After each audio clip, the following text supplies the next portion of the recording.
Hello and welcome to Ula Tea Leaf Readings. My name is Lenor and tonight I'm going to be reading your tea leaves. This is a horoscope for Cancer. If Cancer is your solar, lunar, ascendant / rising sign, then this is a message for you. All right, let's get started. And so this is a bonus reading for Cancer, and tonight we have the Empress card. Okay, and let's take a look. Oh, we have a huge heart right in the middle. Oh, we have two. Look at this. We have one, we have two. All right, so we got a lot of love going on. Definitely emanations of love, anyhow. Okay, well, we'll come back to that. Let's keep looking. Now we have a fish right up here as well, so that's good. We know that the fish is, it represents abundance, right? Having the resources that we need. Okay. So if you haven't subscribed yet, please think about doing that. You can hit that little bell. It'll let you know when the next readings are coming out. It is free to subscribe. And if you want to leave a like or a comment, I would not be mad at you for that. Actually, I would be so thankful. It really does help the channel so much. And if you're new to the channel, definitely leave a comment. Let me know you've been here. All right, I want to start. We have some interesting little formations and symbols going on here. Okay. So I'm actually going to start. Where were you? Right here. Okay. So immediately I saw that we have Hermes or Mercury right here. You can see the face. It's the head right here. There's an eye. This is the hat. The just wild hat that guy wears. Or they wear, right? I don't. So it usually has the wings on the side of the hat, kind of sometimes pictured with the caduceus. Now we know Mercury, Hermes, a messenger of the gods, also a god themselves, and shifting, emotional, very inclined to magic, right? The mercurial nature of Mercury is that the alchemical attribute, what is it? Symbol, I guess, is quicksilver. Okay, so if you can think of what quicksilver even looks like, it is kind of, it's a liquid, it looks like metal, it's very shiny and silver. You can think of like melted aluminum, kind of looks like that. And what does this represent? It is somebody who shifts through their emotions, somebody who, can maybe be what others consider kind of moody, okay? But the interesting thing about people who dwell in this fluidity is that they can kind of exist in many places. There are less limitations as far as feeling and exploring and experiencing and, just kind of the perceptions are wide and vast and shifting. There's a sense of cognitive dissonance, which is, oftentimes thought of as kind of a negative thing or problematic or complex. The complexity of it is just too much or whatever. Now you might think, what is that, right? It's when we hold two opposing ideas, two things that maybe seem totally in conflict with one another, and yet we are able to kind of hold these two ideas at the same time. Okay, so that is Mercury, absolutely. Seeing things from many sides. And so I see this right in the middle, and I feel like, yeah, Cancer, mercurial, definitely. Maybe not as pronounced as some of the other signs, but this is a time of great communication for you, of creativity, feeling all of the feels that you're having, and I do feel like, let me just show you why. We have over here a person holding a scythe.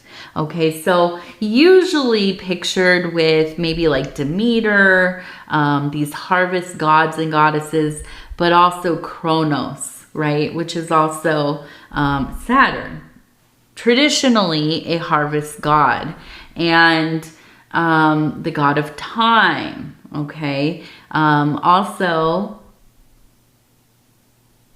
very linked with melancholy, okay? Saturn is a slow moving energy. It is something that can feel heavy and oppressive. It can represent deep depressions or bouts of melancholy, which is similar to depression, maybe not as pronounced, right? It can feel glacial and long and just kind of, you can imagine the expanse of an open desert at night, or the tundra. Just, it feels open and empty and devoid of much life. And so I do feel like, these two things coming together, it might indicate, yeah, you've been in a place where you've been struggling a little bit with feeling motivated, or kind of staying in a place that is motivated. There might be a sense of really turning into yourself, where you are actually doing deep work. It's not really for others to see, and it maybe is detracting, or at least I don't know if it's detracting, but in your physical world, in your work life, in your family life, in your friends, your hobbies, your interests, and all of these things, you're not as present. You are in yourself. You are, kind of in your imagination, in the corridors of your thinking. And you might be doing like deep therapy, really involved in some kind of, a system of healing self, or taking on new spiritual practices, very immersed in your current spiritual practices, and so on. So I feel like this really is kind of like you are out of time, like out of the regular beat of time, right? You're living in your own world, basically. And I feel like you've been feeling some big emotions shifting, and really running the gamut too. Not just all depressive and anger, sadness, lament, all of those kinds of feelings. But I feel like there are moments of joy and motivation and, of ecstasy and just being fully taken by the channel of energies. But, it does feel, it feels to me like there's this sense of realizing, and it maybe is not right in the forefront of your consciousness, but somewhere out there's this, this feeling in your mind of, okay, I got to kind of start coming back into the world, re-emerging. And that to me is what the Empress card is a lot about, right? Because often she is pictured similar to Persephone, right? And Persephone, we know, daughter of Demeter, is kind of, well, not kind of, she is taken to the underworld against her will. And, she ends up actually really thriving down there. She becomes the queen of the underworld. And, but during the spring, right, she reemerges. She comes to see her mother. Her mother is the harvest goddess. And Persephone is the goddess of spring, of life, of renewal. And so she shows up and things start blooming, right? Life starts to reemerge from those winter months. And so, I feel like there is this sense of, I kind of gotta, get back into my physical world, to be present, to be participating in.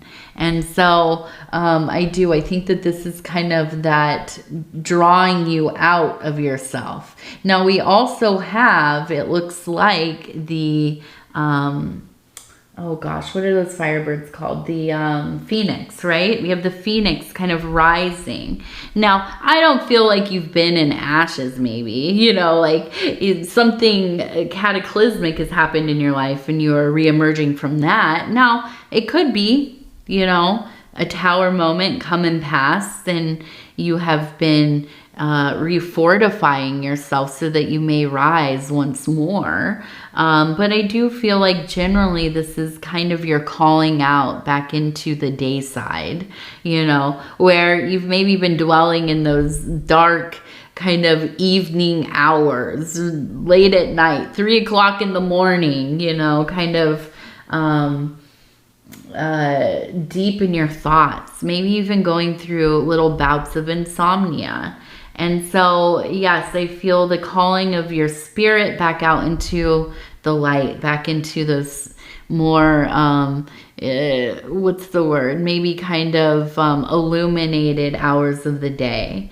Okay, so I do also feel you being a little more active in your waking life as well. And this might be quite literal. Maybe getting back into doing some intentional movement, getting back into a routine of maybe going walking or, some kind of exercise of some kind, whatever it is, okay? I feel like there's this reemergence. Now, I also feel, now we have up here, let me just show you, we have a lion, okay? Or a griffin, I guess it kind of looks like as well. But this real symbol of this real symbol, I'm going to take a sip here. This real symbol of power. I couldn't even say it. It was so powerful. A symbol of power, of pride, of legacy, and of building, really building something for yourself. So, it's a shift. Sometimes it almost feels like you're getting whiplash from the whole thing, right? And it is that mercurial nature that kind of comes up. So I feel this kind of return, this power growing, this knowing, right? I'm going to come back into my life fully and I'm going to get these things done, and I'm not only just going to get them done, I'm going to get them done well. And I do feel like this next part of the season, right, going into the deep summer or the deep winter, this will be a time where, things are starting to really come into place. Now, we also had that fish down here. So I feel like, a lot of this has to do with also making some money, right? Things are starting to kind of look up.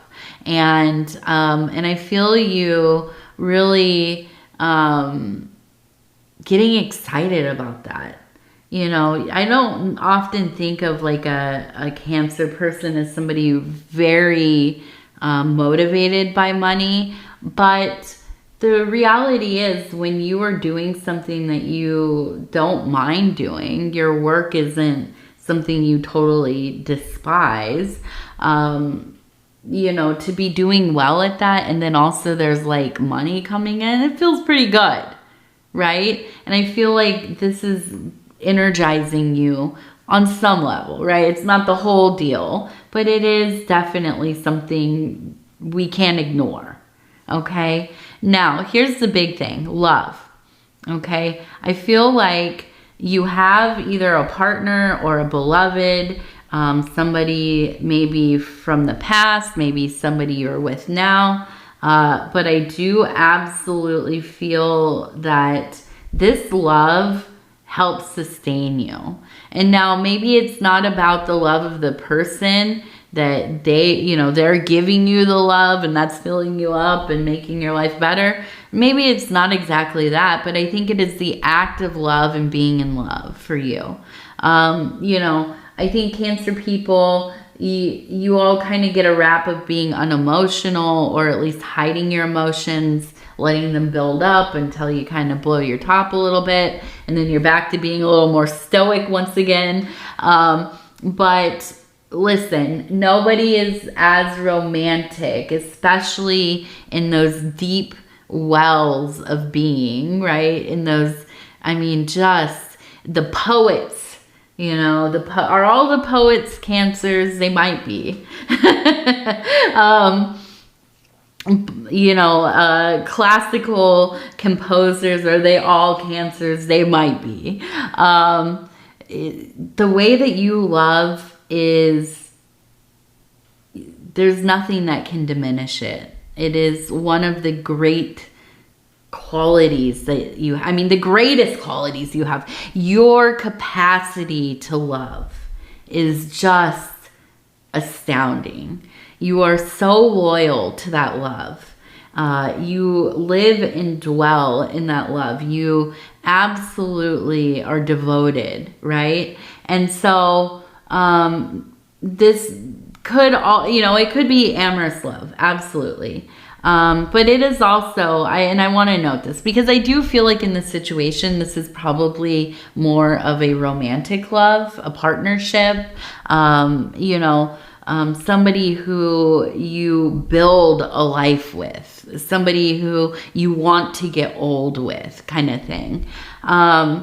But it could, you know, Cancer is also very, very involved with family.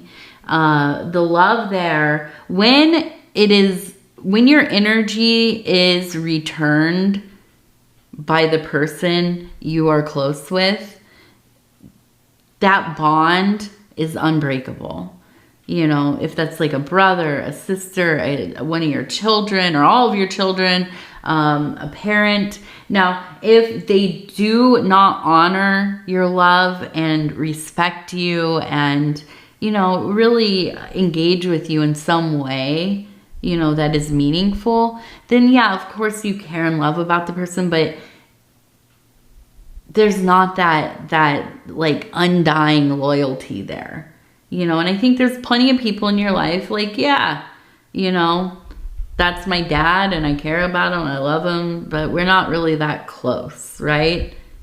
We maybe even don't talk. But somebody who, I mean, if you have that close bond, and like they, you know, they mirror that energy to you, my goodness, there's literally nothing that could break that.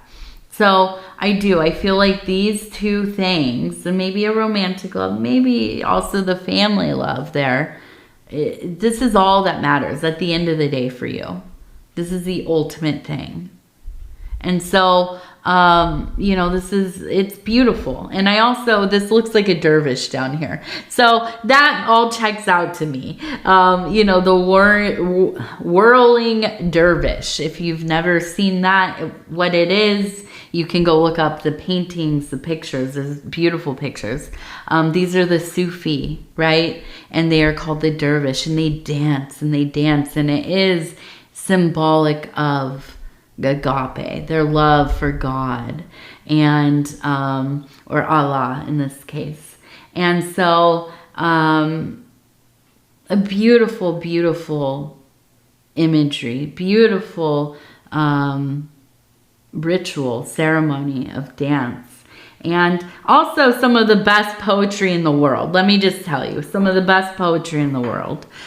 We all know Rumi, right? One of the great Sufis. And so I see this, and it tells me it is a spirit elated, a heart that is aflame. There is a belovedness of life here, okay? And so let's take a look over here and see what's going on. We have the number 7. So 7 will be a lucky number. We also have a hummingbird.